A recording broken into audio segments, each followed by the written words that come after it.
You're right guys, Clinicality here, back today with another FIFA 16 Ultimate Team Player review. And today we are reviewing the big man, in form, Andy Carroll. Now last weekend, West Ham looked down and out 2-0, Andy Carroll came back and scored a hat-trick.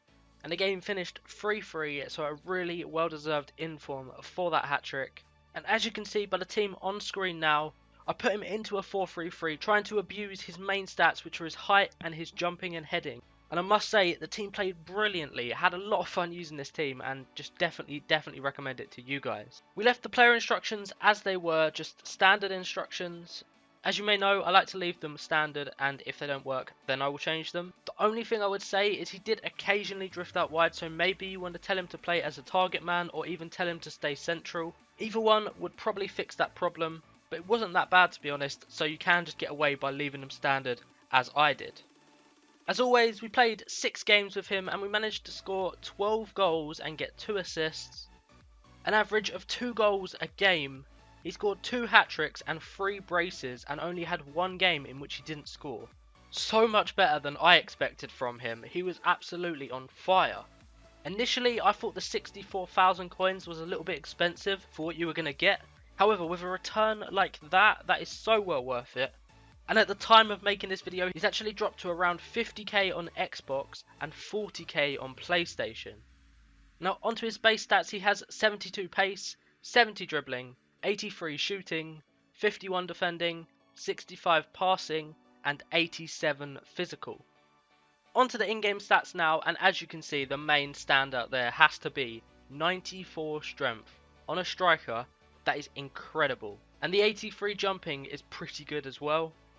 Skill attributes, again there are some real standouts, 92 heading accuracy and 90 shot power to go with 84 long shots. Not the most well rounded of stats, but some really good standouts.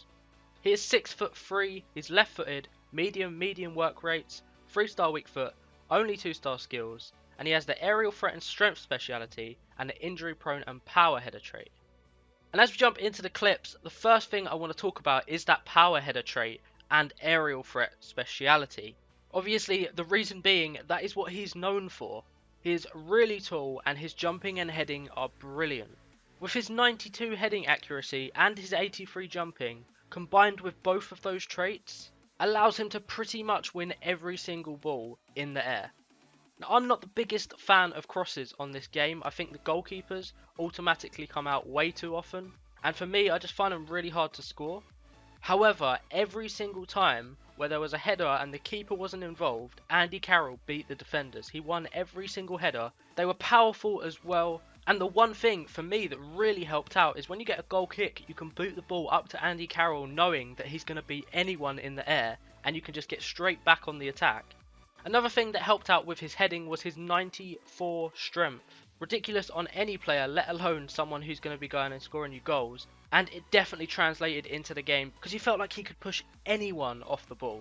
And as I say, combined with that jumping and heading, he was just such a menace in the air. Now the most surprising thing about this card for me though, was the fact that he was so good at finishing with his feet. He put nearly every chance away for me, and he also did it with his 3-star weak foot. His right foot wasn't that bad at all. And overall, Andy Carroll knows how to put the ball in the back of the net. And to go with his brilliant finishing, he is nearly always in the right place. When you need him, he is inside that box. As I said at the start, occasionally he did drift out wide, but for the most part, he was right in the middle of the box when you need him, and he always seemed to find space as well. Really good card going forwards.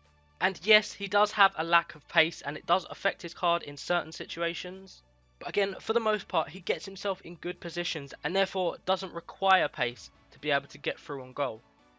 Another thing that wasn't too bad, especially for a big player, was his dribbling. His base dribbling was really nice. Yes, he only has 2-star skill moves, which is pretty awful. And the extent of his skill moves are essentially ball rolls and step overs, which is pretty terrible.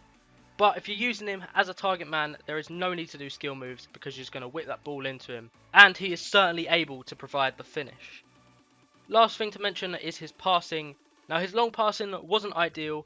Definitely wouldn't recommend playing a lot of long passes with him because they are pretty inconsistent. However, his short passing was really nice to use. And I actually scored a number of goals through these tiny little 1-2 passes, which is the complete opposite style to what you'd expect from Andy Carroll. But it did actually work really well, and so overall he is a really versatile player and he was a lot of fun to use. Now, over the games that we played, he picked up an average match rating of 8.7, which is a pretty solid rating, and that did include 2 half-time rage quits, so that rating could have been easily upwards of a 9, maybe even higher than that. Under pros, we've got his strength, one of the best parts about his card. Combine that with his jumping and heading, and he is just lethal in the air, out jumping anyone. Attacking positioning, again, really nice on him. Gets himself into those dangerous areas, finds space, and is able to convert because his finishing is absolutely superb. And lastly, I've got his short passing, because as I say, it was surprisingly good. Now under cons, we've got his pace. 72 pace isn't brilliant, and occasionally it did come back to bite him. However, for the most part, you can work around it, but it is still a weakness. And lastly, his 2-star skill moves, because not being able to pull off any skills whatsoever as a striker certainly isn't ideal. For me, I'm going to give him an 8.5 out of 10, a lot better than I expected him to be. However, I would say there definitely are better and cheaper options than him in the Premier League. But if you play a crossing style of game, and you are able to consistently find him with those crosses, then this guy will be lethal for you. And if you do have the coins, go and pick him up, give him a go. He is surprisingly good. And as always, if you do, let me know down in the comments section how you got on with him. Other than that though, if you did enjoy this video or found it helpful, a like would be much appreciated. And don't forget to subscribe if you want to see more of this on my channel. I have another player review coming out tomorrow, so stay tuned for that. I'll see you guys in the next one. Take it easy.